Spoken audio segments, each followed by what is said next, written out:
Vocês têm aula até terça-feira, né? Se não me engano, é até quarta. Nossa, é verdade. Quarta é dia 23, né? Sim. Nossa, gente. Força aí. Eu dou aula até terça, né? Porque quarta eu não dou aula. Só fechando umas coisinhas aqui. Tem umas coisas que eu quero mostrar para vocês. Você pode fechar, isso aqui tá certo. Deixa aberto para mostrar para vocês. Vou abrir a apresentação aqui. Bom, deu uns 2 minutinhos. E vocês ficaram com alguma dúvida no último vídeo? Como todo mundo conseguiu ver? Gostaria de expor alguma dúvida dos exercícios mesmo?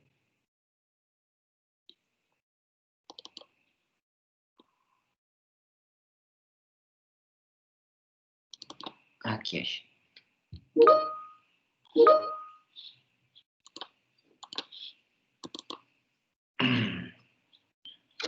Ok, Ana, que bom. Tranquilo, legal. Que bom, Pablo. Gente, eu fiquei muito feliz, assim, no geral. Eu postei as notas hoje, né? Quer dizer, hoje não. Postei essa semana. Notas e faltas. E a turma de vocês está muito bem, assim, no geral. Tá todo mundo tentando fazer as atividades. A maioria dos alunos, pelo menos, né? Eu acho que vocês estão super bem. Acho que a gente meio que se acostumou, né, com essa logística aí. E aí, quem sabe ano que vem, acredito, eu torço, na verdade, né, para que a partir do meio do ano a gente já volte a fazer as atividades síncronas, ao vivo mesmo, presenciais, né? Vamos ver. Deixa eu arrumar essa bagunça que tá aqui. Ai. Boa tarde, Elisa. Bom, como ninguém colocou nenhuma dúvida sobre o último vídeo, que é um tema um pouco complexo, a eletrólise, eu vou fazer uma breve revisão, porque esse tema tem a ver com a aula de hoje. Se vocês olharem aí o título da aula, né? A gente vai começar a pensar em quantidades, começar a calcular quantidades. Por isso que está escrito aí eletrólise quantitativa. E aí, para trazer essa ideia, eu vou fazer uma revisãozinha com uma animação aqui, tá? Então, deixa eu só ligar aqui minha tela para projetar para vocês. Não é essa. Aqui. Então, a ideia é que vocês estejam vendo o meu navegador e tem uma célula eletrolítica aí. Vocês estão vendo isso? Sim, professor. Tá. Então, ó, aqui tem 2 eletrodos, então duas barras de metais diferentes, né? Uma zinco e ferro. Eles estão mergulhados numa solução de zinco, então é o zinco, nitrato de zinco, para ser mais específico, né? E eles estão ligados numa fonte elétrica. Então, isso não é uma pilha, porque uma pilha não precisa de uma fonte elétrica, né? E aí eles estão ligados nessa fonte elétrica e o que eu vou fazer é mostrar o que vai acontecer conforme eu ligar essa fonte, ó. Então, aqui tem o tempo que ela vai ficar ligada, que são 10 minutinhos, e aqui a amperagem, a corrente elétrica que eu vou passar por ela, tá? Então, ó, eu liguei, ó, veja o que está acontecendo, o que vocês estão observando aí.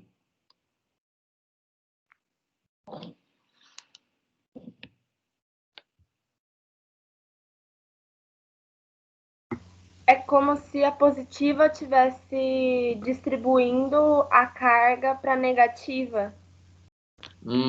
Olha só, então vamos ver a nível microscópico o que está acontecendo.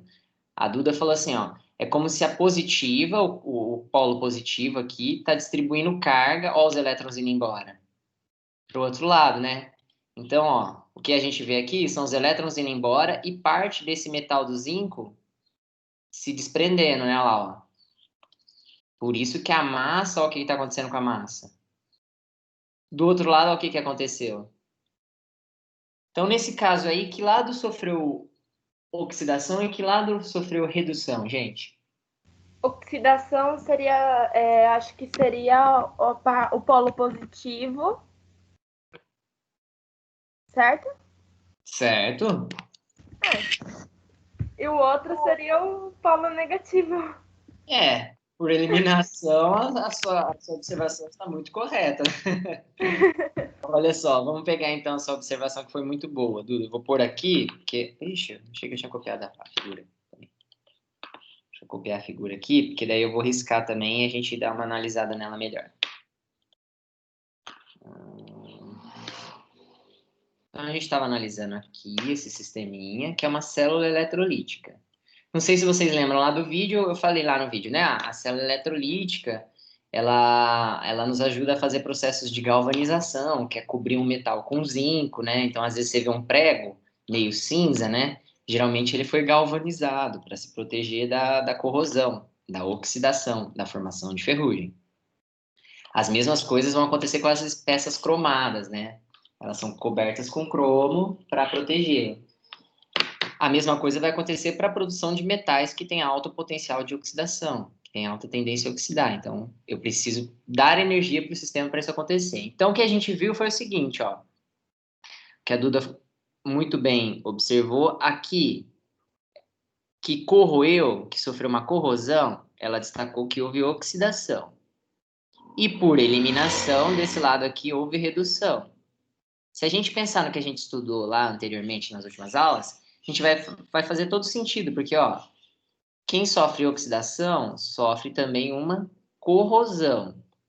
Quem sofre oxidação doa elétrons, que foi o que a gente viu lá na animaçãozinha. Então, por isso que está diminuindo aqui a massa. Ó.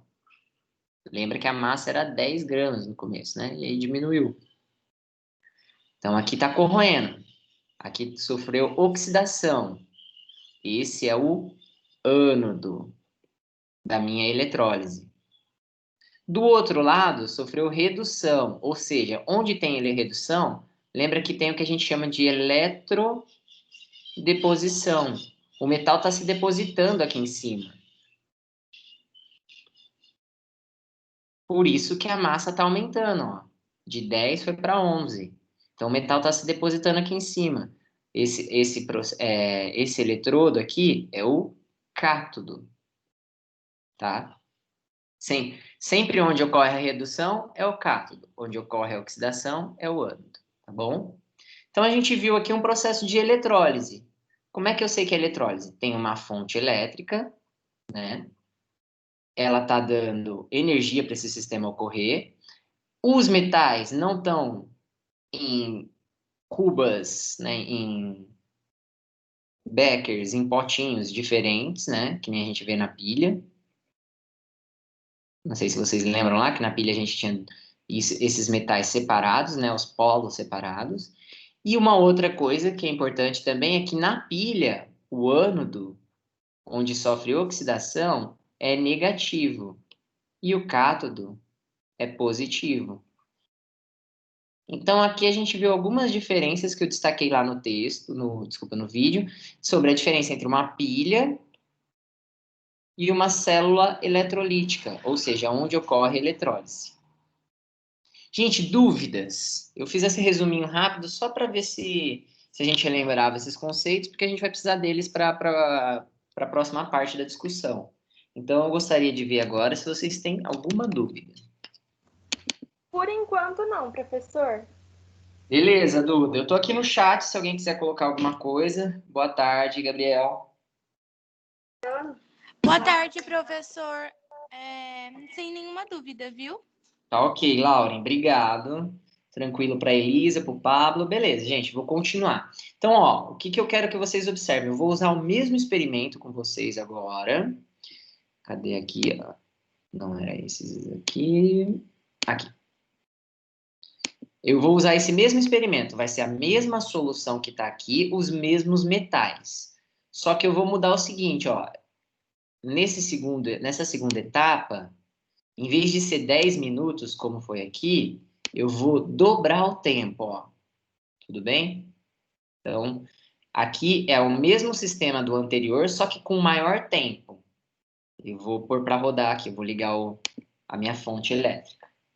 E aí, só para fechar uma coisa que eu não consegui mostrar no outro, ó, que a gente viu, né? A gente viu aqui os elétrons saindo, então esses átomos estão oxidando, né? Ó, o zinco está se transformando em zinco 2+. Está oxidando, doando elétrons, que foi o que a Duda observou muito bem.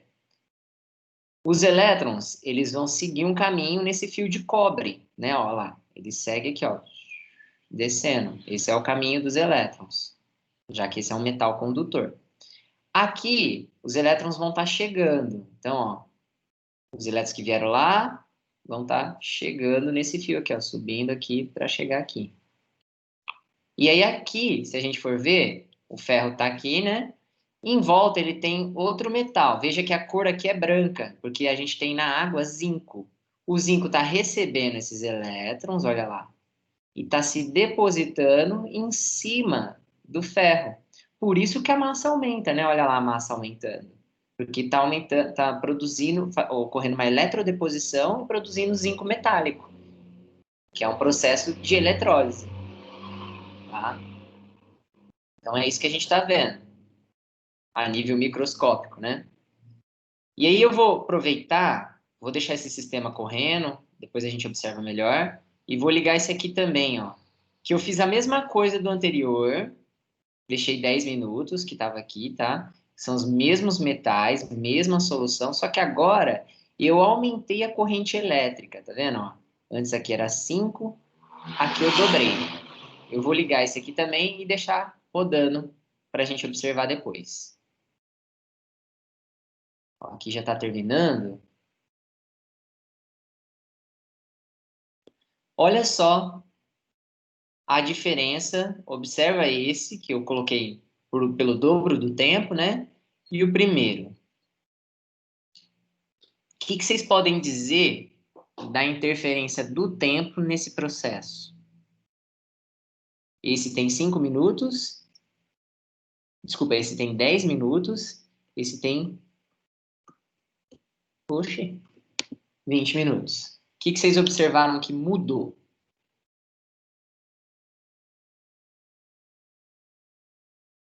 Daqui para cá.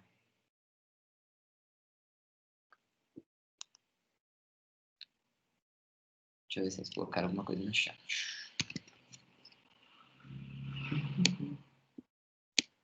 Enquanto nada. Vocês conseguiram observar alguma mudança desse processo que ocorreu primeiro com tempo de 10 minutos e esse que ocorreu com tempo de 20 minutos?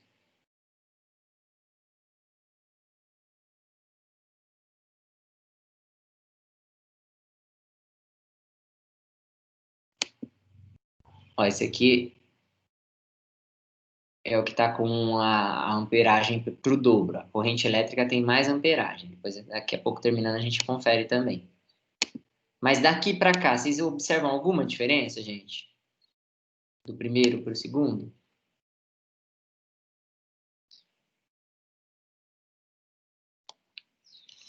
Olhando para os eletrodos. Boa tarde, Caroline. Olhando para os eletrodos, teve uma diferença na massa? Teve uma diferença na massa, exatamente, Elisa. Ó. Não sei se todo mundo observou o que a Elisa destacou. Ó. Aqui, lembra que a massa era 10, né? Então ele perdeu 1,02 de massa, que é o que cresceu aqui, ó, se vocês observarem, 1,02. Foi o que se transportou de massa, né? Aqui onde eu coloquei mais tempo, né? Olha o que aconteceu. A variação foi maior, né? Ó. Reduz mais. Tanto que se vocês observarem, aqui está um pouquinho corroído, aqui já está um pouco mais corroído, né? E aí também a gente pode ver isso do outro lado, ó. Aqui no primeiro experimento, com um tempo de 10 minutos, formou 11,1, 11,02. E aqui no tempo maior, ó, ele já ficou com maior massa, ficou, né, com 12,03. E dá para perceber outra coisa, ó, observa aqui. O que é essa mudança de cor que vocês estão vendo? Ó, o que é isso? Não sei se todo mundo percebeu que aqui é menos cinza que aqui, né? Ó. O que é esse cinza?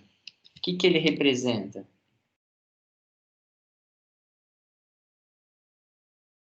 O que está acontecendo naquele eletrodo? Aquele eletrodo oxidou, será, Ballarini?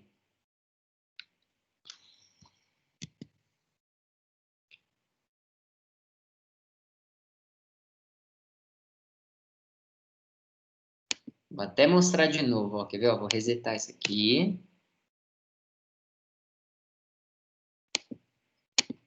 Vou montar o mesmo experimento para vocês. Zinco de um lado, ferro do outro, solução de zinco, corrente de 5 ampere, tempo de 10 minutos. Vou ligar aqui de novo. Olha, lembra o que está acontecendo nesse eletrodo?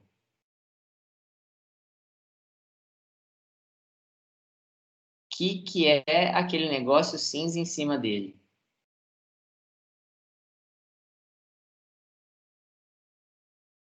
Lembra, ó, aqui está ocorrendo redução, né? Os átomos estão recebendo os elétrons. É o cátodo. O que está acontecendo ali? O que é aquele cinza, então, gente? Quase, Elisa. Não grudou o elétron. Mas o que aconteceu? O elétron que estava ali saindo, ele interagiu com o átomo que está na solução aquosa. Esse átomo, que é um átomo de zinco, ele se eletrodepositou, ele se transformou em um metal. E aí o zinco, ele é mais cinza claro do que o ferro. Por isso que a gente está vendo que ficou mais cinza. Por quê? Porque está formando uma película de zinco em cima daquele eletrodo. Está ocorrendo uma eletrodeposição. O zinco metal está por uma questão de eletricidade, se depositando sobre aquela placa. É isso que a gente está vendo lá, ó. Vocês observarem, né? É isso que a gente está vendo aqui. Por isso que... Professor, posso fazer uma pergunta? Pode. Peraí, deixa eu entender. Esse zinco, então ele tá sem o lado positivo do zinco, então ele tá sem um elétron na última camada, tipo, Sem ele pensar. não tá com um átomo com um número de elétrons e prótons iguais. Não, quer ver, ó, Elisa? Lembra que aqui dentro dessa água, esse líquido é nitrato de zinco. Se ele está no estado líquido, no estado aquoso, esses íons estão soltos. Ou seja, aqui dentro dessa água, né, desse líquido, a gente tem isso aqui. Ele não é positivo? Aqui não tá, Tá, entendi. aqui tá chegando os elétrons. Se o zinco é positivo e aqui está recebendo elétrons, ele vai reagir com esses elétrons e vai formar zinco metálico, zinco sólido, que vai se eletrodepositar aqui em cima. Tá? Pera, mas o zinco sólido vai se eletrodepositar no ferro e não no zinco? Sim, exatamente. Muito bom. Ó, tanto que... Porque é ali onde estão ocorrendo os elétrons, onde estão os elétrons, Elisa. O zinco que está em solução vai se eletrodepositar. O zinco que está na forma da placa, ele vai se corroer. Ele vai perder os elétrons aqui nesse processo. Tanto que quando a gente compara esse momento aqui, né? Esse experimento que usou 10 minutos com o que usou 20, vocês vão ver que formou muito mais zinco, né? Corroeu mais aqui, ou seja, doou mais elétrons. Esses elétrons formaram mais zinco em cima da placa de ferro. Ou seja, quando eu aumentei o tempo, o que aconteceu com a massa de zinco formada, gente?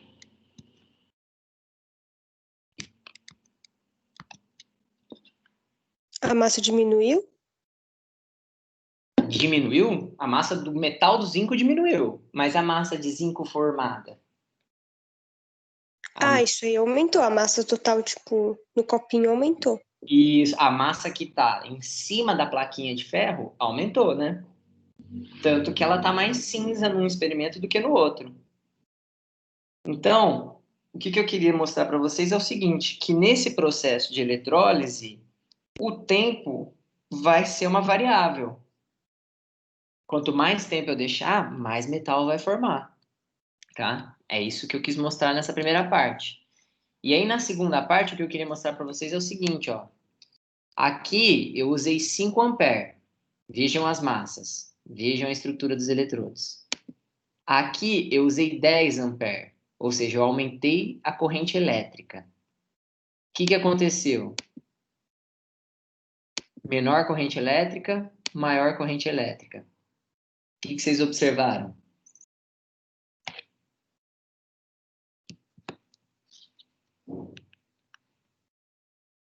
Menor, maior.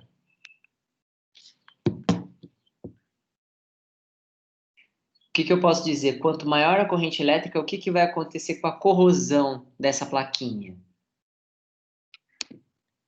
O zinco vai ficar mais corroído e o ferro vai ficar com mais zinco, mais camada. Perfeito. Exatamente isso, Elisa. O que a Elisa observou e pontuou muito bem, gente, é outra ideia que eu queria trazer para vocês. Que a eletrólise, ela vai depender da corrente elétrica que eu aplico aqui nesse sistema e do tempo que eu deixo essa corrente sendo aplicada, que é o que eu diferenciei para vocês em cada um dos 3 experimentos. Né? Um eu variei a corrente, o outro eu variei o tempo. Das 2 vezes que eu fiz essa variação, maior tempo, maior corrosão, maior eletrodeposição. Maior corrente, né? Você vai ter maior corrosão e... Opa, apertei errado aqui. Maior eletrodeposição.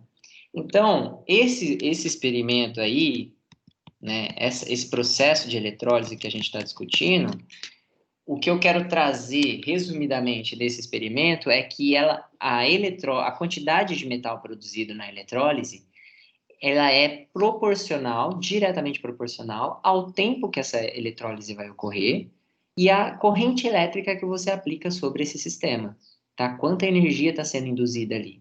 Lembra que corrente elétrica é o fluxo ordenado de elétrons, né? Então, quanto maior a corrente elétrica, mais elétrons eu estou colocando naquele sistema. Tudo bem, gente? Ficou alguma dúvida? Vocês gostariam de colocar alguma questão aí? Não, professor, eu acredito que Ok, Duda. Professor, qual que é o lado positivo? É o zinco ou é o ferro que está positivo? Na eletrólise vai ser o zinco positivo, né? Ó. Porque é diferente da pilha. Inverte os polos. Porque a corrente elétrica ela está invertida. Porque você está induzindo uma corrente elétrica. Seria, se você fosse pensar na corrente elétrica, não sei se essa analogia vai ajudar, hein, Elisa? Pode ser que fique muito pior, mas eu vou usar porque eu acho que o meu cérebro aqui me disse alguma coisa que pode ser bom. Seria mais ou menos assim. Numa pilha, a corrente elétrica... Boa tarde, Lucas. Numa pilha, a corrente elétrica é como se fosse a queda da água numa cachoeira. Então, segue um fluxo natural, né? A água cai de cima para baixo, é um fluxo natural. Na pilha, os elétrons saem do átomo que é com menor potencial de redução para o maior. Então, ele segue esse fluxo, o que puxa elétrons, o que doa elétrons, segue um fluxo natural. Na eletrólise é o contrário.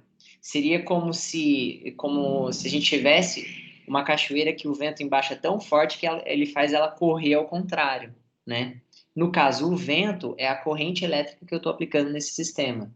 Porque para a reação ocorrer, como ela não é espontânea, eu tenho que aplicar uma corrente elétrica. Eu tenho que aplicar um fluxo para os elétrons. Eu tenho que forçar esse fluxo, que é o que o vento vai estar fazendo para a cachoeira correr ao contrário, ou o Shiryu. Tudo bem? Ah, tá. Então é tipo um recarregador de bateria. Exatamente. O recarregador ele faz um fluxo inverso, né? Você coloca ele na tomada, vai ocorrer um fluxo inverso da pilha, ela vai se recarregar, vai voltar a formar as substâncias que vão permitir a reação química, né? Não é espontâneo. Então, na eletrólise é mais ou menos a mesma coisa. Você tem que aplicar uma energia elétrica para você inverter o fluxo. Mas muito bom essa analogia que você fez aí essa relação que você fez com a pilha recarregável. Gente, ficou mais alguma dúvida aí? Alguém gostaria de pontuar alguma coisa?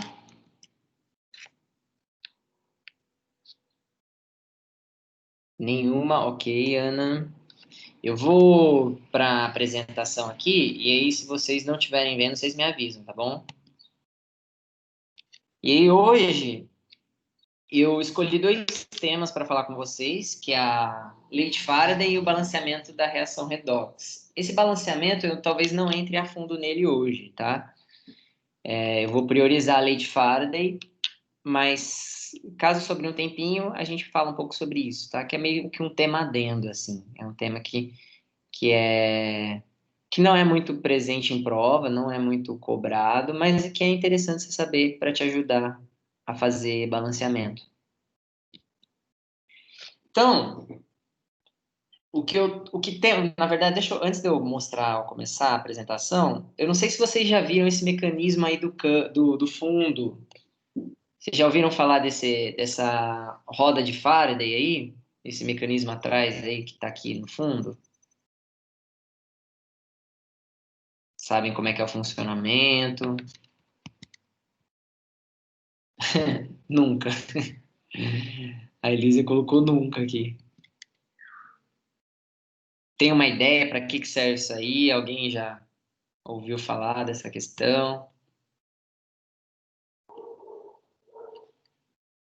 Bom, o que vocês estão vendo aí é um sistema, é um gerador de eletricidade, um dos primeiros geradores que foi desenvolvido por Faraday. O Michael Faraday, ele era um cientista que estava estudando, na época dele, ele estava estudando a natureza da eletricidade, tentando compreender a eletricidade. E ele vai fazer várias contribuições para esse meio que a gente está estudando, da eletroquímica, né? Por exemplo, a palavra ânodo, a palavra eletrodo, íon, cátodo, eletrólito. Foi tudo ele que desenvolveu os termos, tá? De acordo com o desenvolvimento da eletroquímica.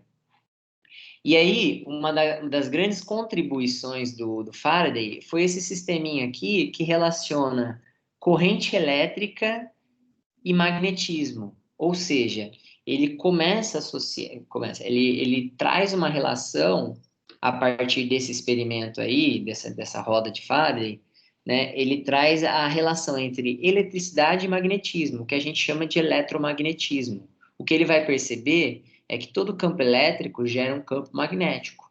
Eu acho que vocês já estudaram isso em física ou vão estudar. Confere? A gente já viu, a gente ainda não viu em física, mas a gente já viu em elétrica, que a gente tem a matéria atualmente, né? Eletricidade básica, daí a gente já viu em elétrica, geradores. E acho que até a lei de Faraday a gente já viu, mas eu não lembro direito como é que era, entendeu? Sinceramente. Entendi, Elisa. E vocês estudaram os dínamos? Olha, se você falar o que é, talvez a gente lembre. O que é os dínamos, mais ou menos? Ah, no cotidiano tem bastante exemplo de dínamo. Geralmente a gente usa isso em bicicleta ou em lanterna. Não sei se vocês já viram aquelas lanternas que você tem que ficar Ah, é apertando. aquele que você gira e daí fica alternando um ímã no polo positivo, outro no negativo, daí você gira e dá corrente alternada? Sim, isso aí acho que a gente já viu, sim. Pouco, mas a Exatamente gente isso. viu. Exatamente isso. Isso é o princípio do funcionamento de um dínamo. Isso é a relação entre, na verdade, é a estruturação da relação entre eletricidade e magnetismo. Quer ver? Eu vou. Ai, que bom que vocês já viram, que aí fica mais fácil de discutir. Peraí que eu tô no. Abri o. Essa parte, na verdade, a gente não vê muito, né? Porque isso daí é mais problema de quem trabalha com motor, né? Não é tanto problema nosso, mas a gente sabe mais ou menos o que é, sim. Ou pelo menos o professor explicou, né? Se a gente sabe muito, nós somos dos 500. Não, vocês vão ver que o que eu preciso disso é só. Eu não vou entrar muito a fundo nisso, eu acho que é só interessante falar, porque é uma contribuição muito, muito válida do Faraday, né? Para vocês terem uma noção de como o Faraday ele contribui muito para esse assunto de eletromagnetismo. Mas vocês devem estar vendo uma figura aí que é mais ou menos essa ideia que, da relação entre a eletricidade e o campo magnético. Você tem um campo magnético aqui e você tem a eletricidade correndo em volta desse fio aqui. Quer dizer, correndo nesse fio, né? E se vocês perceberem, ele muda de direção.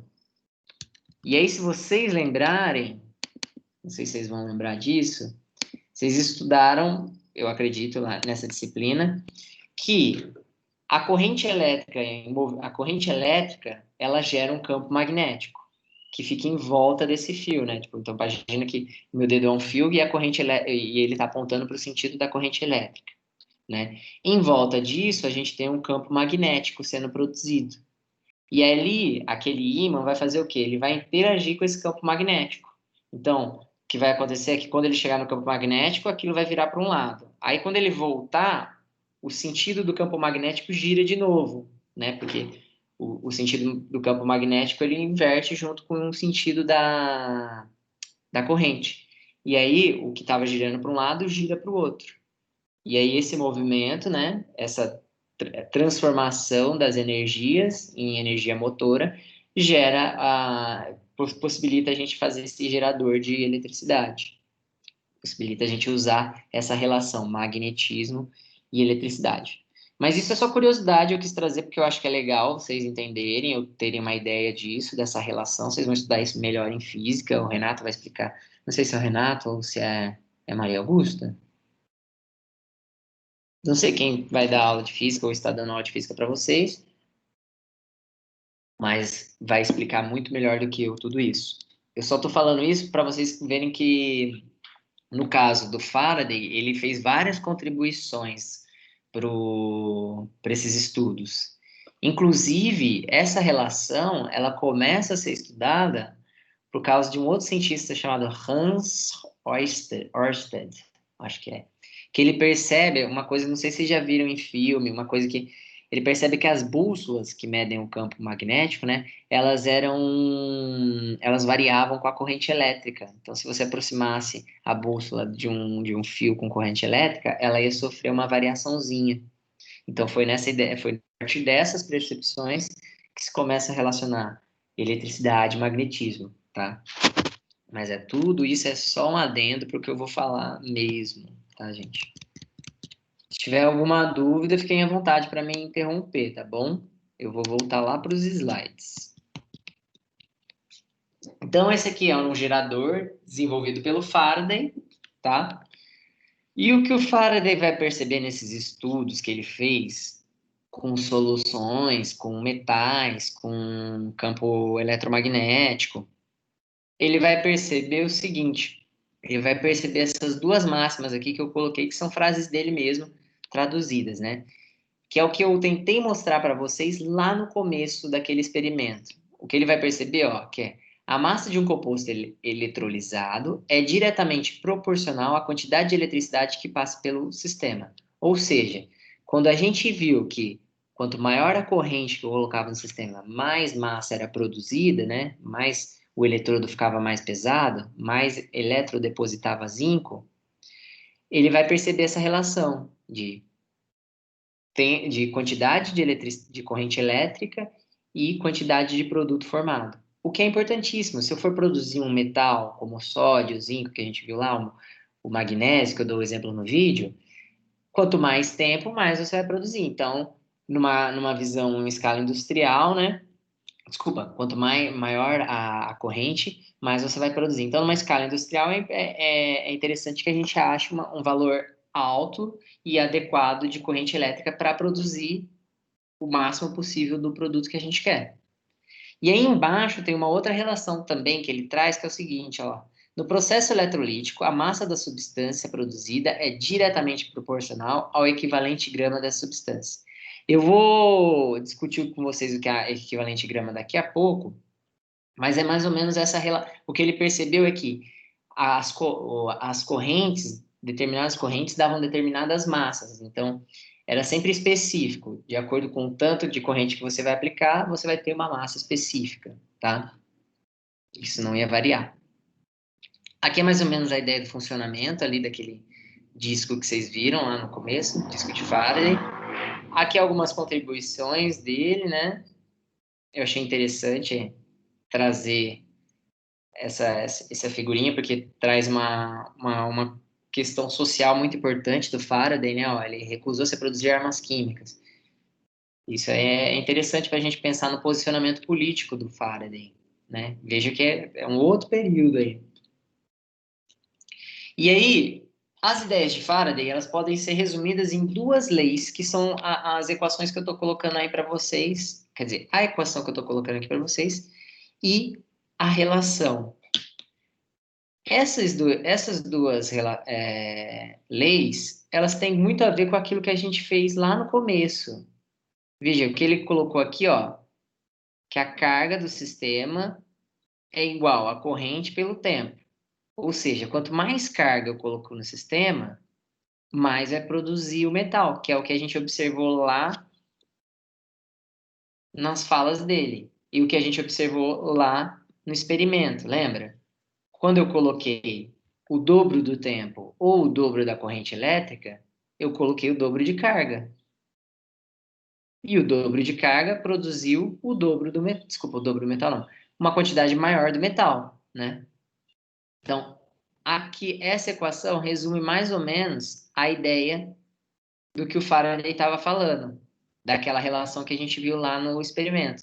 A relação quanto maior a corrente, maior carga, mais metal é produzido. Quanto maior tempo, maior carga, mais metal é produzido, tá? E a segunda lei de Faraday aqui é uma relação em que o Faraday, apesar de ele não conhecer o termo mol, não tinha na verdade, não tinha um conceito de mol na época dele, né? E nem se era conhecido o elétron, definido mesmo, né? O elétron nessa época. Mas ele, nessas relações que ele fez, ele relaciona uma quantidade de massa com uma carga que é aplicada ao sistema, que vai produzir quantidades definidas. E aí ele chama isso de Faraday, um Faraday, ou 96.500 Coulomb. Ele percebeu que quando ele aplicava essa quantidade de carga, né, então isso é uma unidade de carga, no sistema, ele produzia quantidades definidas. Por quê? Posteriormente vai se descobrir que isso nada mais é do que a carga de um mol de elétrons. E para vocês verem isso, eu vou fazer o seguinte, ó. Eu vou falar para vocês que a carga de um elétron, então aqui é a carga de um elétron só, um elétron sozinho, é 1,16, se não me engano, vezes 10 a menos 9 Coulomb. Essa é a carga do elétron. Pega esse valor de carga do elétron, que foi calculado depois, e multiplica pelo número de mols. Faz aí o exercício. Pode pegar a calculadora, quem quiser, pode usar a calculadora do computador. Veja aí quanto que vai dar. Eu vou até fazer o meu aqui para... que agora eu não lembro se é um 16 ou um 19.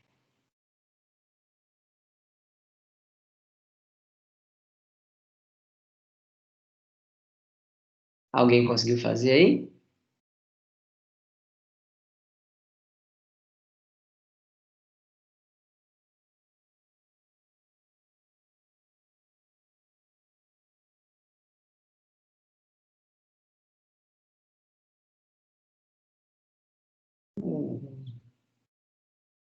Tô achando que a minha carga do elétron tá errando. Vou até pesquisar aqui.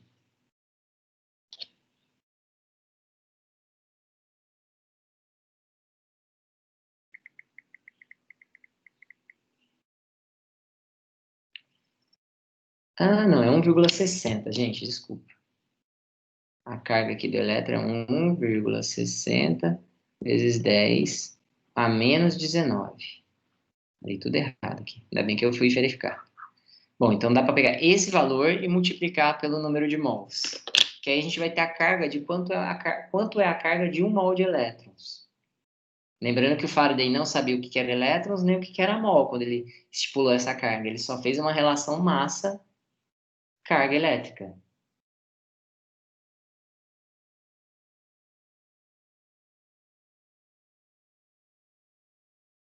E aí, alguém fez a conta, viu quanto que deu, mais ou menos? Deixa eu ver se vocês colocaram alguma coisa no chat. Não, só...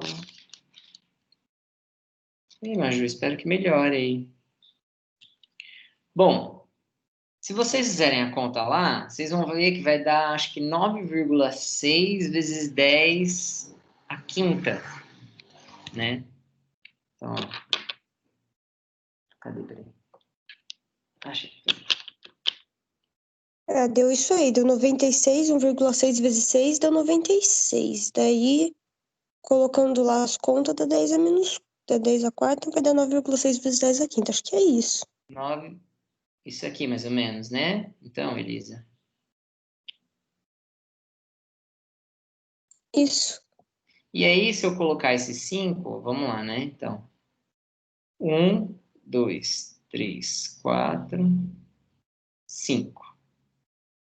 Vejam que o valor da carga de 1 mol é muito próximo, né? Se a gente usar o número exato da constante de Avogadro, né? 6,023, e usar o número exato aqui também da carga do elétron, 1,602, etc, etc, a gente vai chegar num valor mais próximo aqui, ainda, né? Da carga que o Faraday encontrou. Então, nada mais o Faraday fez foi do que de estipular a carga de 1 mol de elétrons. Né? Então, é isso que a segunda lei está trazendo, que 1 mol de elétrons vai ter essa quantidade de carga. Com essa relação, a gente consegue prever as quantidades que vão ser produzidas. Tá? Eu vou fazer um exemplo aqui. Só antes de fazer o exemplo, eu vou colocar uma relação aqui que eu não sei se vocês vão saber. A corrente elétrica, ela pode ser relacionada com o número de elétrons que tá no sistema, tá? Então, a partir disso aqui, eu consigo saber a corrente elétrica é o fluxo ordenado de elétrons, né? E aí ela vai ser diretamente proporcional à quantidade de elétrons. Aqui o N é o número de elétrons.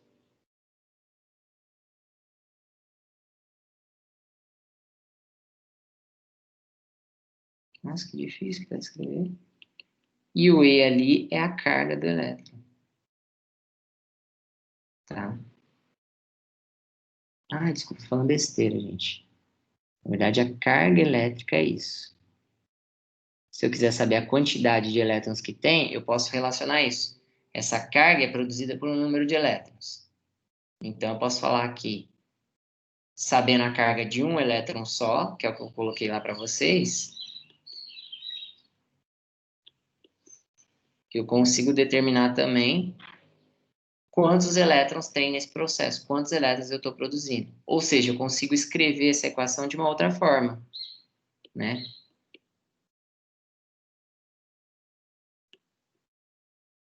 Que é a relação que Faraday encontrou. Relação do Faraday, depois quando se descobriu o elétron, relação química, né? Quantos elétrons estão ali reagindo? Quanto daquele metal eu preciso? Quanto daquele metal vai ser corroído? Então, tudo isso o Faraday conseguiu analisar antes mesmo da descoberta desses conceitos. E aí, para ficar mais claro, tudo isso que eu estou falando, eu resolvi trazer exercícios para a gente pensar nesses conceitos de uma forma mais palpável, mais concreta. Eu vou fazer esse aqui, e aí eu vou deixar esse aqui para vocês tentarem um tempinho, tá bom? Deixa eu pegar aqui. Então, ó, aqui a gente está falando do processo de produção do alumínio. Então, a eletrólise, ela também pode ser usada para isso. O alumínio, além da... A gente é um dos países que mais recicla alumínio, né? O alumínio, ele além de ser obtido na reciclagem, ele pode ser obtido também a partir do processo da eletrólise da alumina, que é um minério que tem alumínio. Então, é isso que ele está falando aqui, ó. O alumínio, Al, é obtido eletroliticamente, ou seja, a partir de eletrólise, a partir da alumina fundida. Então, aqui ele está falando de uma eletrólise. Que tipo de eletrólise é essa?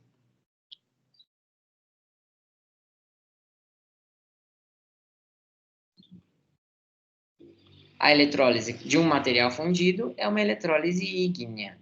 Então, ele está fazendo uma eletrólise ígnea.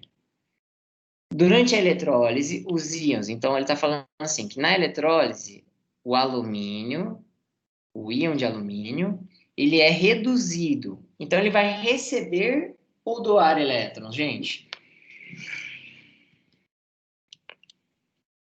Se ele é reduzido. Se ele é reduzido, ele vai doar. Será?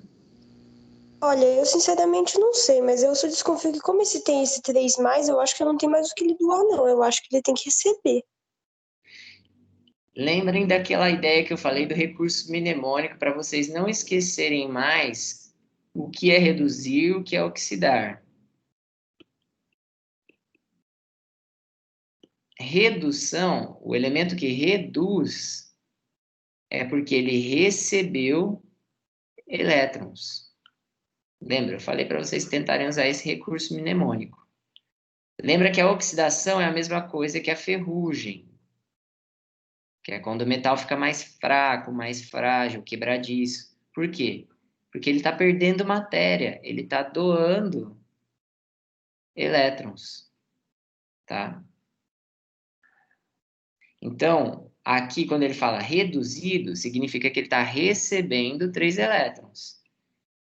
Isso aqui vai estar na água, né? Ou na forma líquida, né, na verdade, né? Que ele falou lá que é fundido. Então, isso aqui é líquido. Recebeu 3 elétrons, virou alumínio metálico. Aí ele coloca assim, supondo que uma célula eletrolítica funcionando por 30 horas, então ele deu o tempo que essa célula ficou funcionando, 30 horas.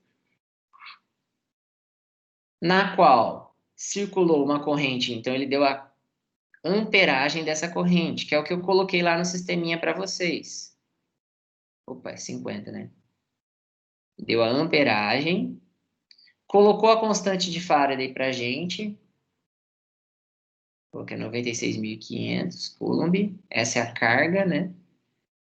Ele quer saber qual é a massa de alumínio depositada no eletrodo. Então, ele quer saber quanto alumínio foi produzido. Como é que a gente vai fazer isso? Para saber quanto alumínio foi produzido, a gente precisa saber quanto elétron foi disponibilizado para esse alumínio. A gente faz essa análise dos elétrons a partir da carga aplicada. Lembra que eu falei lá para vocês que a carga é igual à corrente pelo tempo e que a carga também é igual ao número de elétrons que está passando por ali. Então, a partir disso, se eu sei quantos elétrons foram produzidos nesse processo, eu vou saber quanto alumínio se transformou, tá? E aí, a partir disso que eu vou fazer esse cálculo aqui. Então, a gente pode até fazer direto aqui, ó. Eu vou fazer por partes. Quem quiser dá para fazer direto. Já que isso é igual a isso, a gente pode fazer essa igualdade também, né? Ó. Mas eu vou fazer por partes, ó. A carga que ele produziu nesse sistema foi 50 ampere. E aí, uma coisa que é importante vocês lembrarem, não sei se vocês já estudaram isso, mas que Coulomb é ampere por segundo, tá? Que esse tempo ele tem que estar medido em segundos. E aqui está em horas. Ou seja, eu tenho que transformar esse tempo em segundos. Então, vai ser 30 vezes 1 minuto tem 60 segundos, né? 1 hora tem 60 minutos, 1 hora tem 3.600 segundos. Tudo bem, gente? Foi muito rápido. Eu acho que essa é uma relação que vocês já sabem, mas se alguém quiser, eu posso fazer isso.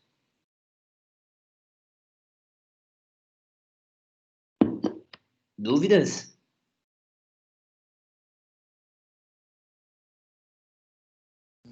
Por enquanto, não, professor. Tá. Então, ó, vou calcular aqui a carga elétrica que foi aplicada no sistema. 0, 0, 0, né? 18 vai 1, 9, 10, pronto. Fazendo essa multiplicação, a gente vai ter 1, 2, 3, 4, 5 vezes 8, 40, né? Vão 4, 4. Essa foi a carga aplicada no sistema. Se eu quiser saber quanto de massa de alumínio foi produzida, eu já sei quanto de elétron foi produzido. Eu posso usar essa fórmula, achar o número de elétrons e colocar aqui, ou eu posso usar a constante de Faraday, que é a carga de 1 mol de elétrons. Que é quanto... Aqui, quantos mols de elétrons eu estou usando nessa reação, gente?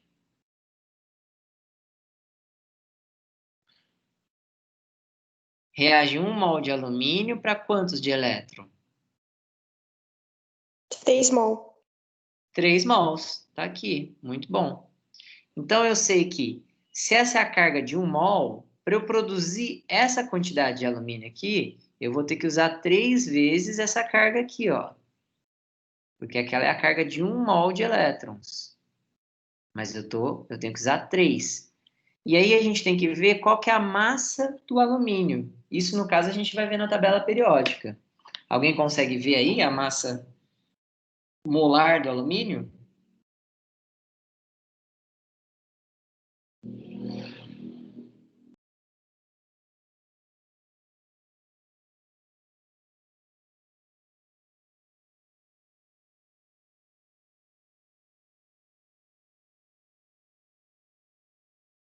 Bom, quem me falou, deu uma procurada aqui, porque eu não lembrava de cabeça também. 27, professor. 27 Pelo menos segundo o Google é 27. é 26,98, né? Vamos aproximar para 27, que acho que fica mais fácil. Então, ó, toda vez que eu aplico essa carga aqui de elétron, eu tenho a produção dessa massa de alumínio. Só que ele aplicou essa carga.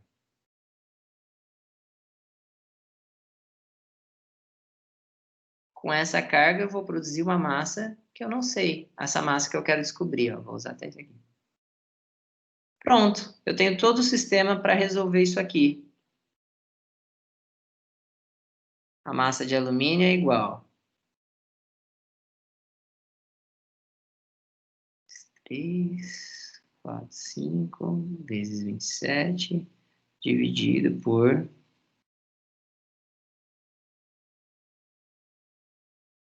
96.500 vezes 3. Coloquei assim, que a gente consegue resumir mais as contas aqui, né? 27 por 3 é 9. Então, aí fica massa de alumínio produzida. Eu acho que esses números são múltiplos, hein? Será que não? Vou tentar fazer aqui.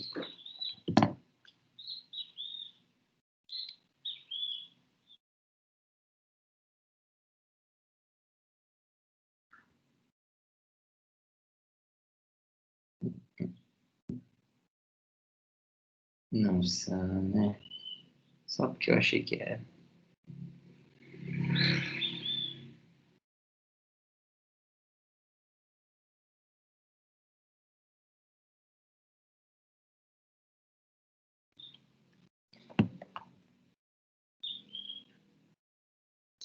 Bom, aqui vai dar aproximadamente 554 gramas.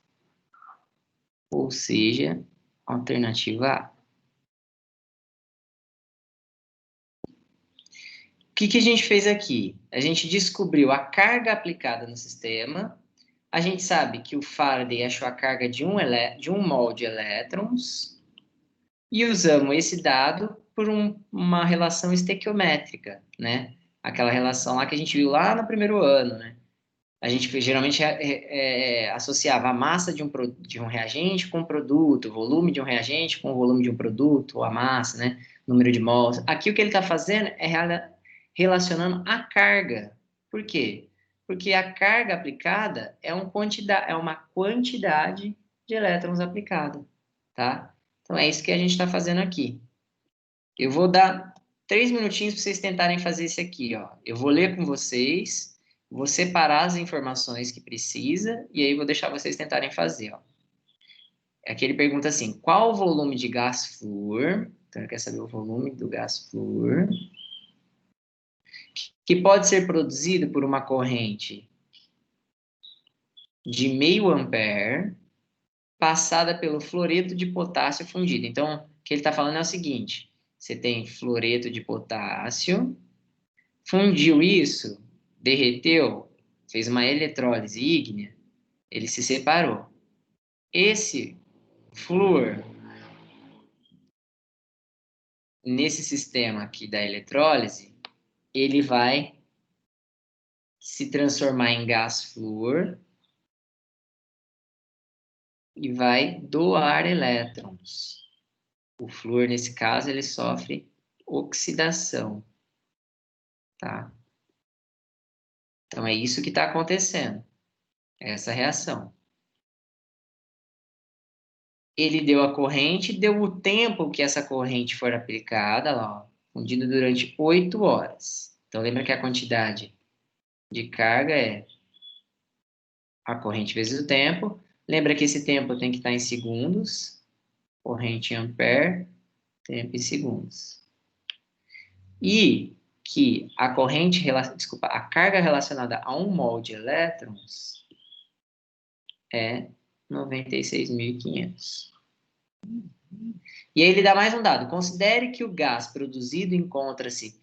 Esse dado aqui é só para indicar para vocês o seguinte: todo gás, nessas condições, 1 mol desse gás vai ter o volume de 22,4 litros, tá? Esse dado aqui que ele dá é para que a gente indique o volume molar. Não sei se vocês lembram, a gente estudou isso lá no primeiro ano, que toda substância, todo gás, nessas condições, vai ocupar um volume dessa quantidade. É o volume de 1 mol, tá? Lembra que quando não tem nada aqui na frente, é 1. Então, pronto. Ele quer saber aí, a partir dessa carga, quanto volume vai ser produzido.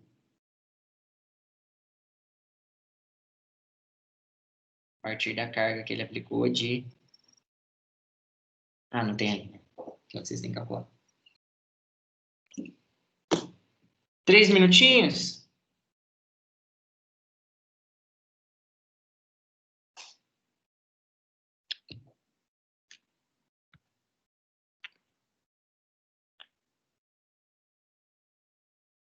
Para quem quiser usar outra fórmula também, ó, vou pôr aqui, que a carga aplicada no sistema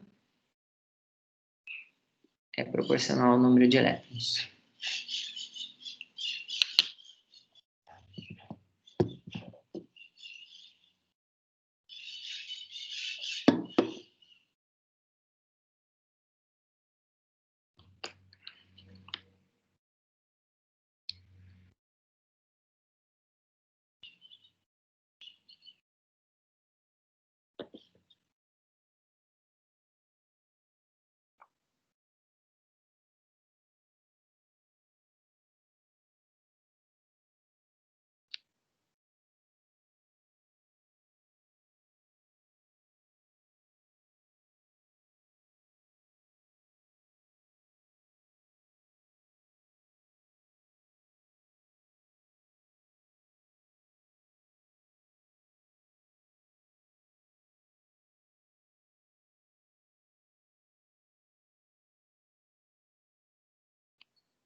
Ah, marquei.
continha aqui do lado também, já adiantar.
E aí, gente, conseguiram ter uma ideia?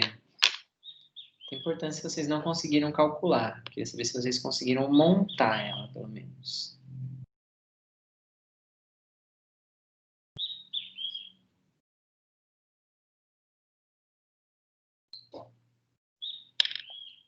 Eu enrosquei num pedaço, mas tá indo.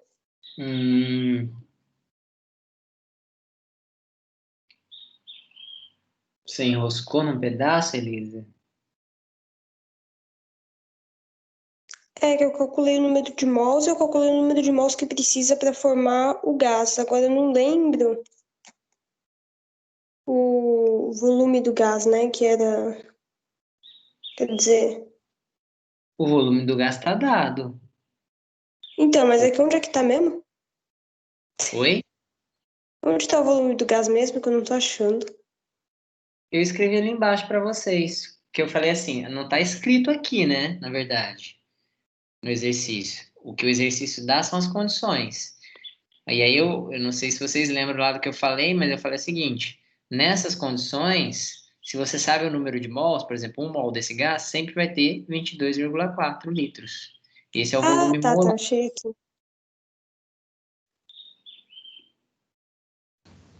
Professor, seria 1,68? Muito bom, exatamente, Lauren. Certinho. Como é que você fez?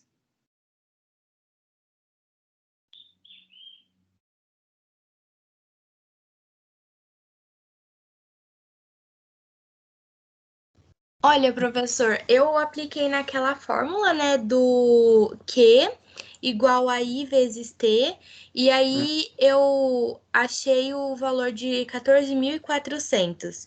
Aí eu usei essa fórmula que o professor dá aqui, que o professor coloca, né, esse dois Fs, que eu não sei o que que é, professor, desculpa. Que é referente a dois elétrons, certo? É isso, né? Isso. Aí você dá ali que 1 mol é igual a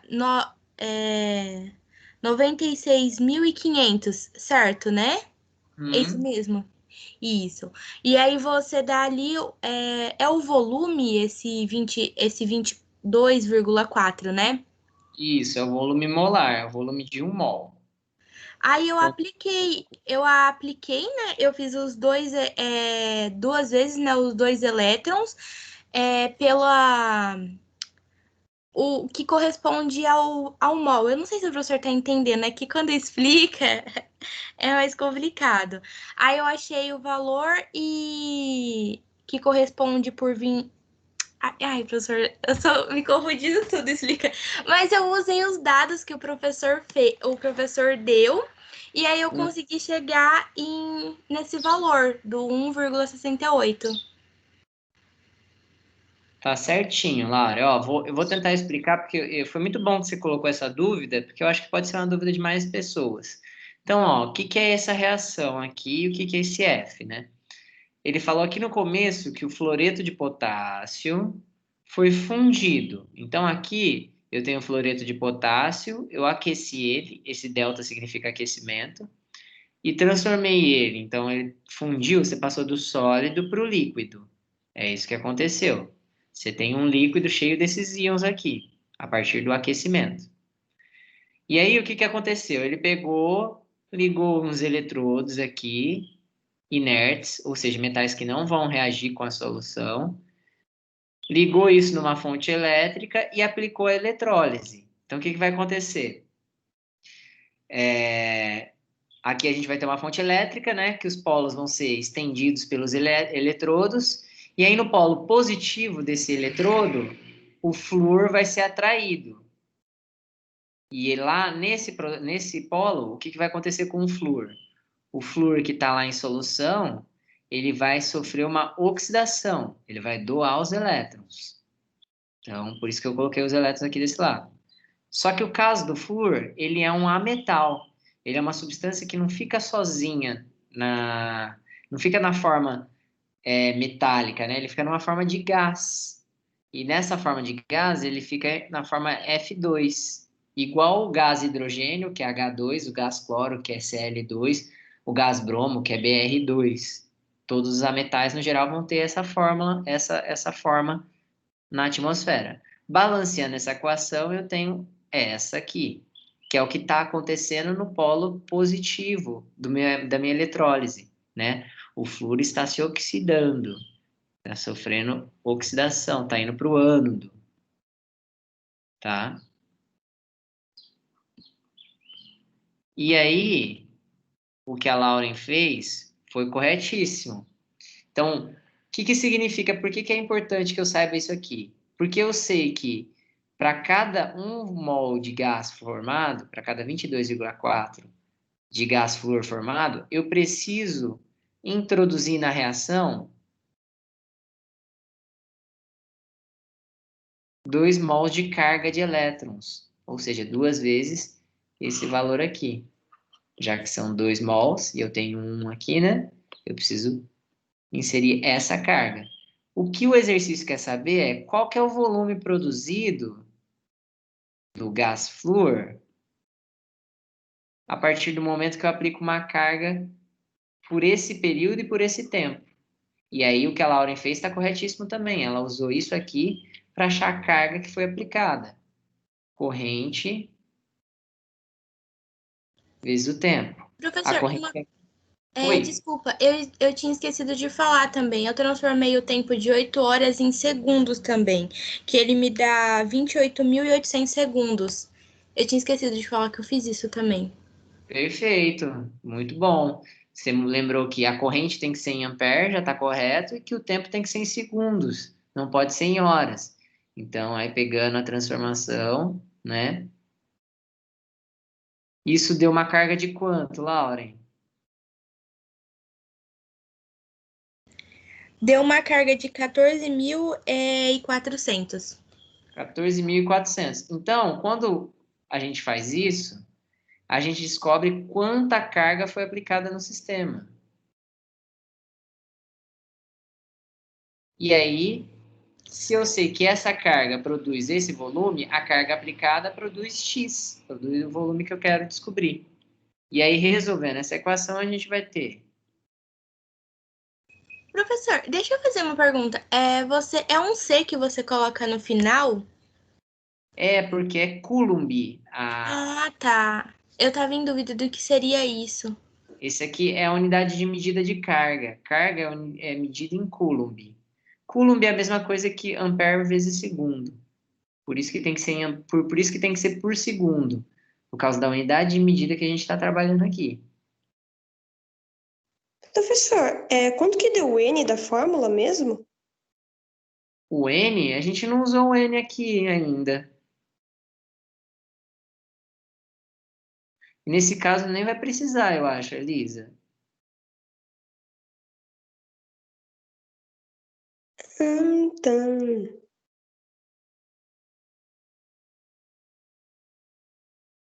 Vou passar tudo dividindo para lá.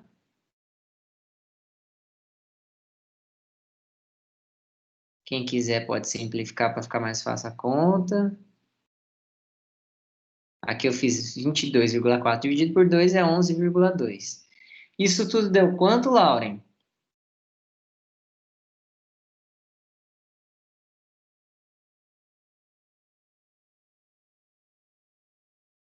Peraí, professor. Dá 1,68. 1,68 litros, né? Lembra que aqui está em litros e litros aqui certinho, Lauren. Muito bom. Então, basicamente, gente, quando a gente está trabalhando com quantidade de eletricidade e eletrólise, a gente vai estar trabalhando com esse tipo de cálculo, tá? É um cálculo estequiométrico, a estequiometria igual vocês viram lá no primeiro ano, só que o que muda aqui? Muda que eu envolvo a corrente elétrica, eu envolvo o tempo, eu envolvo quanta carga foi aplicada, já que eu estou falando em eletroquímica. Eu preciso aplicar uma carga para produzir uma massa. Então, esses são os seus tipos de cálculo que eles vão utilizar nas empresas, nas indústrias, lógico que com várias variáveis aí, né? Mas para calcular o quanto eles vão produzir, tá? Aqui eu já ia começar um outro assunto, mas deixa eu só ver se eu tenho um exercício associado a esse tema da eletrólise, que eu acho que é mais legal vocês tentarem fazer mais um exercício, e aí depois a gente volta para esse tema. Aqui, ó, achei. Eu vou fazer diferente agora. 6,7, Elisa? Estranho. Eu fiz. é que assim, eu coloquei o N, que é o número de elétrons na fórmula, ao invés de ter colocado o Q, que são as Então, cargas.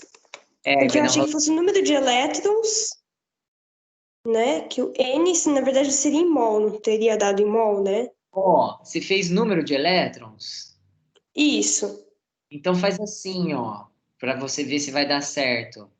Coloca lá 22,4 vai produzir um número de elétrons de 2 vezes 6 vezes 10 a 23.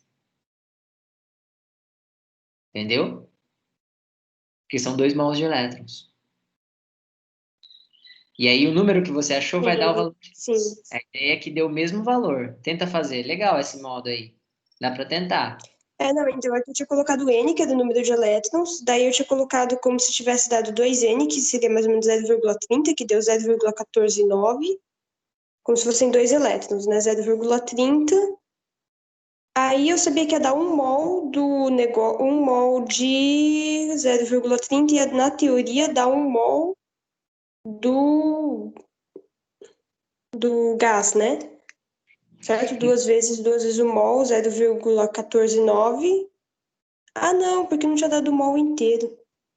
Então, porque aí o que você está fazendo é trabalhando com mol e número de elétrons. Então, você tem que transformar um mol em número de elétrons. Por isso que eu falei para você usar 6 vezes 10 é 23. Imagina, Lauren, sem problema. Obrigado pela participação. Elita Mas também. mesmo com a conta do Joule, peraí, mas deixa eu pensar, mas mesmo com a conta do, mas mesmo o Joule sendo por mol, então N é dado em elétrons? Mesmo a Sim, constante sendo em mol? o N não vai ter uma unidade de medida. Ele vai ser um número de quantos mols você tem, tá? Então, quando eu falo nesse N, eu falo, sei lá, X número de elétrons, tá? Ele não tem uma unidade de medida específica. Sim, sim, mas se meu N deu 0,15, é 0,15 mol de elétrons, o que que é? É 0,15 elétrons, Ah, entendi.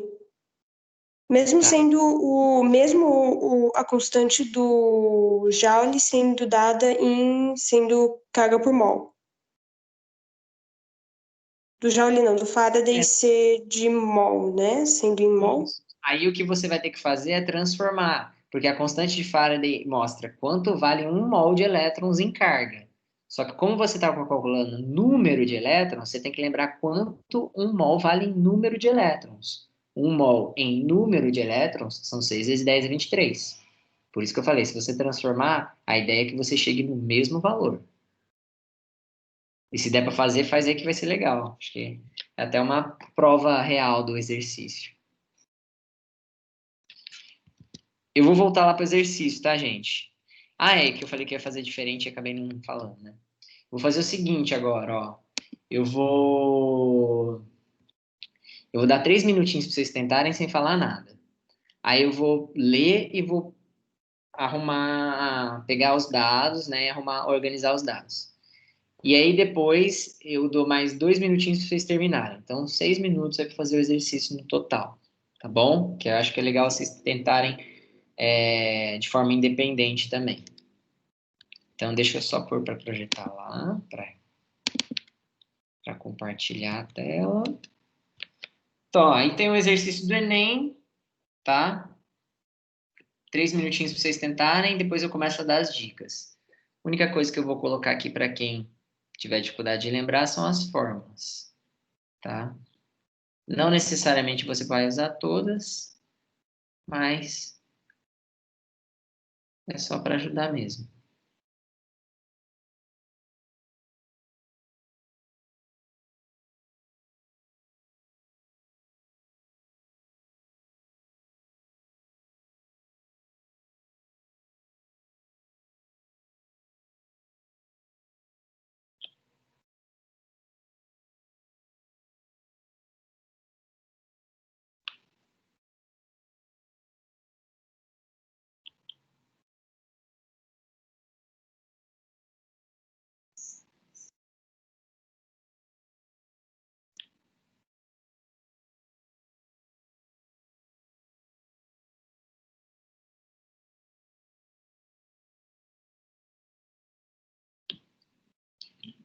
Use os dados aí, não sei se vocês vão usar todos, tá, gente? 3 minutinhos aí para vocês tentarem.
E aí, gente, difícil?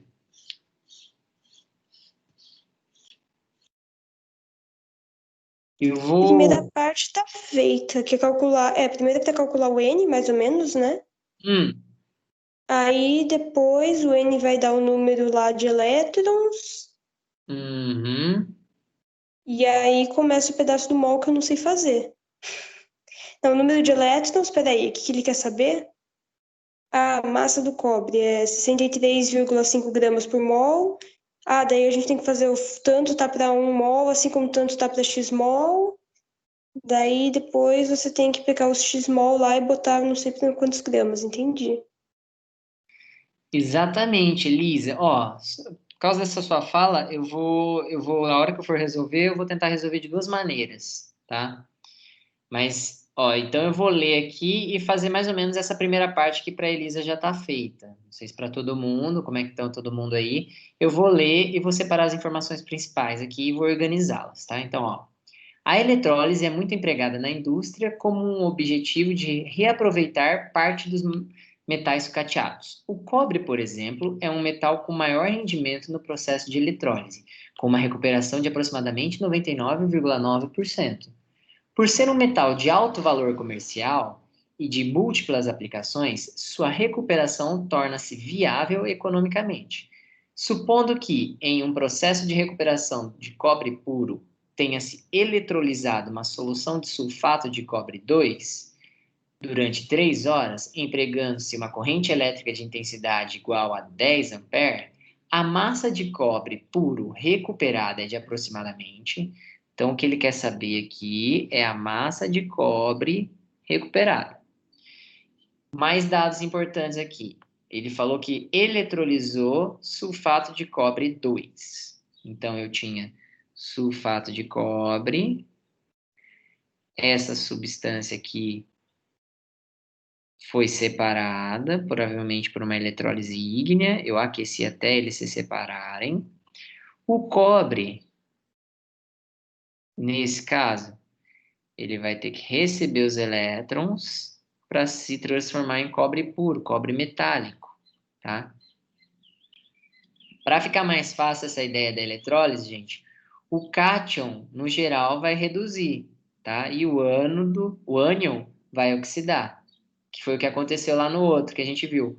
O flúor, né? Naquele outro lá, o flúor virava gás flúor e liberava 2 elétrons, oxidava. O negativo oxida, o positivo reduz, tá?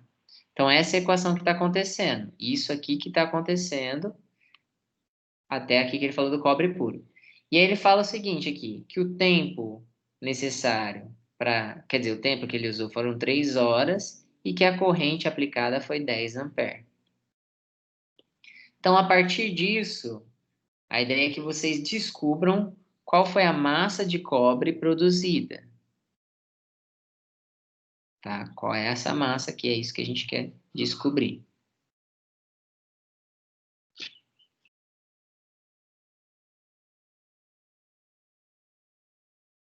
Aí eu vou dar só mais uma dica aqui.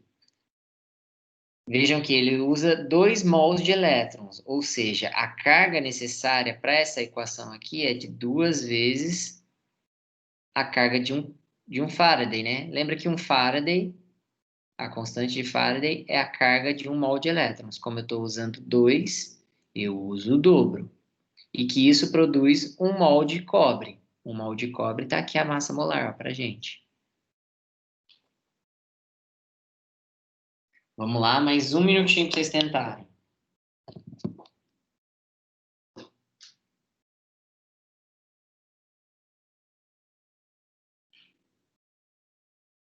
Me cronometrar 1 minuto. Bom, vocês vão ter mais tempo, porque eu tô com dificuldade de achar meu cronômetro. Acho.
E aí, gente, conseguiram resolver?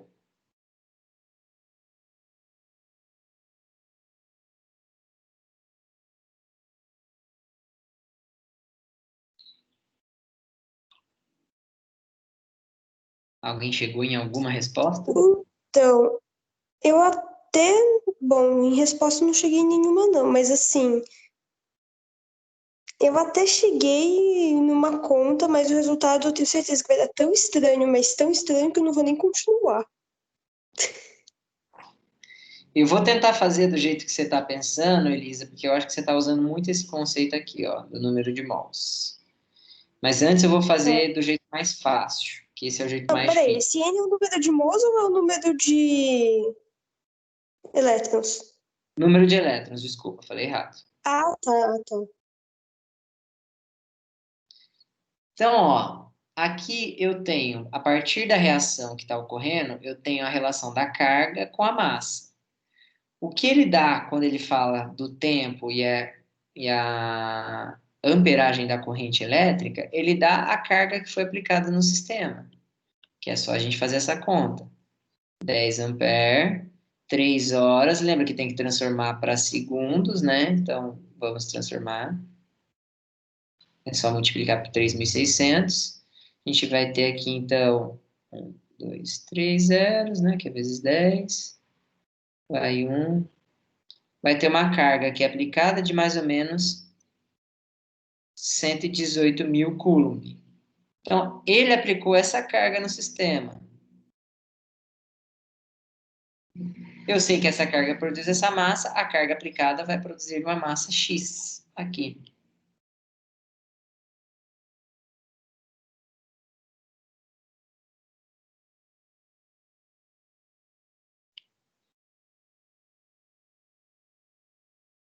Aqui eu estou multiplicando em cruz, né?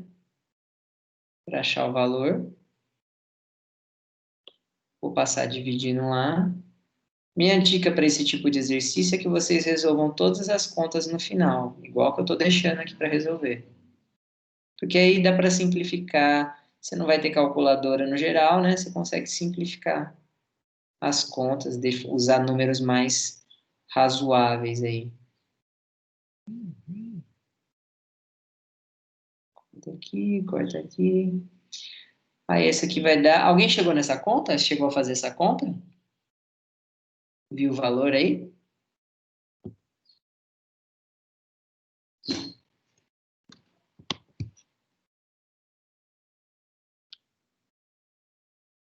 Não?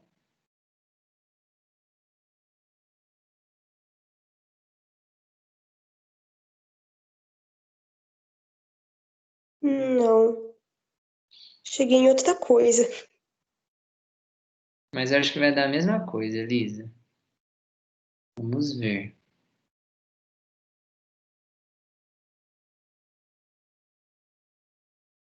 E aí tem que ser isso dividido por 2 vezes.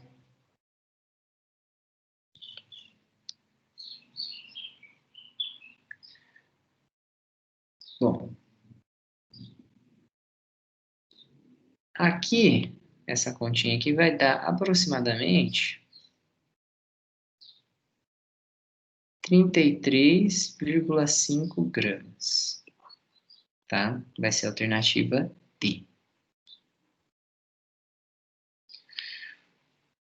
Não sei se todo mundo chegou nesse valor aí, mas resolvendo isso aqui, a gente vai chegar aproximadamente nesse valor aqui, tá? Agora,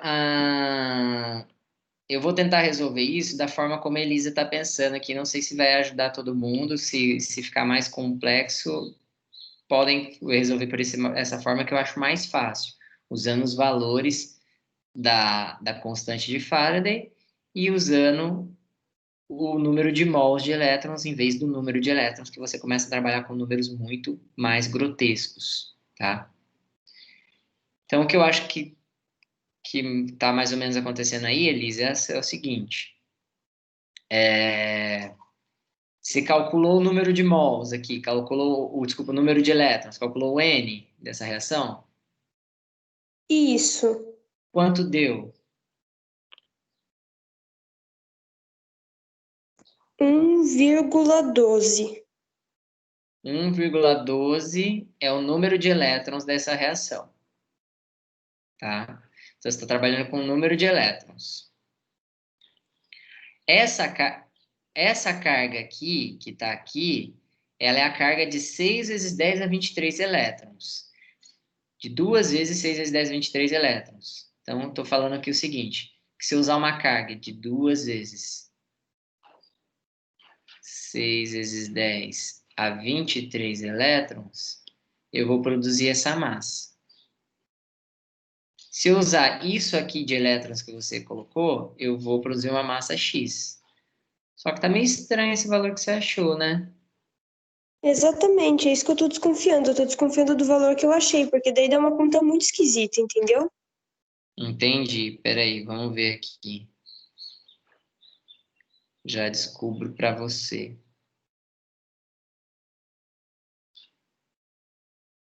Era 1,6, né? 1,6. Porque o número de elétrons que você vai achar aqui, Elisa, como é 10 a menos 19, você vai achar isso aqui, essa conta aqui, né? Vai ser esse valor que eles acharam, que a gente achou aqui, dividido por 1,6 vezes 10 a menos 19. Esse N vai dar 6,75 vezes 10, 19, 21, 22, 23. A Ah, 23. tá. Descobri onde é que tá meu erro. É porque eu dividi pela constante de Faraday. Peraí, deixa eu tentar fazer uma outra coisa pra ver se dá certo. Tente. Vai ser mais ou menos esse valor. Você vai ver que vai dar certinho aqui, eu acho, até agora, ó. Porque aqui, se você fizer 2 vezes 6, né? 12 produz isso aqui. Esse aqui é 6, metade. Vai produzir um pouco menos, né? Quase metade. Vai dar isso certinho com esse valor aqui. Para mostrar que dá igual.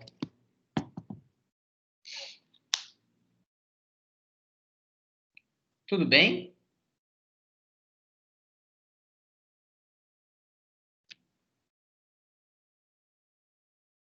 Consegui de um outro jeito que dá certo usando 1,12 agora. Tá, você achou como é que é o seu 1,12? É Beleza. porque 1,12 é o número de mols daí, né? Se você dividiu por 96.500, daí deu o número de mols. Daí eu coloquei 2 está para 63,5, assim como 1,12 está Ah, para X gramas. certinho. Entendi. Daí deu o resultado. Que legal. Gente, ó, o que eu ia falar é que a gente agora é até 12h10 a aula, né? Que eu falei que ia É. mostrar mais ou menos por cima, é que aquele processo de balanceamento que vocês aprenderam no primeiro ano, ele também pode estar associado às reações redox. Então, a transferência de elétrons, reações que há transferência de elétrons, reações da eletroquímica. E aí, seguindo essa sequência, você consegue fazer o balanceamento a partir do número de elétrons que um átomo, que um elemento doou para o outro, ou que um elemento recebeu do outro, depende aí do seu referencial, tá? Eu vou mostrar isso mais ou menos por cima, só para mostrar como é feito, tá? Mas a minha sugestão é que vocês usem sempre os processos de balancear que vocês aprenderam no primeiro ano. Esse processo aqui é um pouco mais complexo e mais fácil de errar, tá? Mas é uma alternativa para quem quiser. Lógico que só vai funcionar com reações redox. Então, aqui eu tenho uma reação. Para você fazer esse processo, a primeira coisa é você vai calcular os NOx, fazer aquele esqueminha que a gente montava, né? Usar a tabelinha lá, comparar qual que é o NOx de cada elemento. Fazendo isso, vocês vão observar mais ou menos o que eu coloquei aqui já resumido, ó. Esse elemento aumentou o NOx, ou seja, oxidou, e esse elemento diminuiu o NOx, reduziu o NOx, ou seja, sofreu redução. A partir disso, eu fiz essa primeira etapa, calculei o NOx. Eu vou analisar o quanto variou ele. Então, aqui variou de 3 para 6, variou mais 3, aumentou em 3 pontos. E aqui variou de mais 7 para 2, variou menos 5 pontos, né? Diminuiu 5 valores aí. Aí, o que a gente vai fazer a partir disso? Dentre os reagentes e os produtos, então, analisando toda a equação, a gente vai pegar o elemento que tem o maior índice ou atomicidade e multiplicar por esse valor. Ou seja, índice é esse número que está aqui embaixo, ó. No caso dessa equação, eu estou analisando o cloro. Dos dois lados ele tem o mesmo índice, 2. Então, tanto faz o que eu pegar. E o manganês também, ó, ele tem 1, 1. Então, tanto faz o que eu pegar. O que eu vou fazer é pegar essa variação que eu achei, que foi 3 aqui e 5 aqui, multiplicar pelos valores, né, ó, 2 e 1. E aí eu vou pegar esses valores e inverter. Quando eu faço isso, eu acho o número de mols desse elemento. Então, ó, eu inverti, significa que na reação vai ter 5 mols desse elemento, ó. Fiz todo o cálculo, inverti. Significa que esse elemento vai ter 6 mols. E aí, a partir disso, você consegue balancear. É um processo em que você analisa quantos elétrons saiu, para quantos elétrons entrou, né? A variação de elétrons em cada elemento. E a partir disso, você faz o balanceamento, colocando os coeficientes estequiométricos, né? Achou quem oxidou, achou quem reduziu. Viu o quanto ele oxidou, viu o quanto ele reduziu. Viu a atomicidade da substância. 2, 2, 1, 1. Terminou o cálculo. Inverteu, você vai ter que esse cloro vai ter 5 mols, desculpa, cromo, e esse manganês vai ter 6 mols. Tá? E aí, depois disso, você só balanceia todas as outras. É uma maneira de balancear, é um pouco mais complexa, mas também dá certo, tá? É só para mostrar que a partir da análise dos elétrons saindo e entrando na substância, a gente consegue fazer esse balanceamento também. Quem quiser, aqui tem uns exercícios, eu vou disponibilizar isso lá no Moodle, e aí depois posso corrigir também, tá? Mas é isso, gente. Não vou me delongar mais. Já são 2h09, né? 2h10 agora, acabou de virar. Eu queria agradecer a participação de todo mundo que participou aí, seja no chat, seja falando, perguntando, resolvendo junto. Muito obrigado. Desejar para vocês boas festas, já que essa é a nossa última aula antes do recesso. Desejar um bom recesso, que vocês possam descansar bastante, tá bom? E é isso. Bom fim de ano para todo mundo. Se cuidem, cuidado com a segunda onda, tá bem complexo. Provavelmente a gente volta para janeiro pior do que o lockdown. Então, cuidado, cuidem de vocês e cuidem dos seus, tá bom? Mas é isso. Bom descanso. Deixa eu parar de gravar e vocês estão dispensados.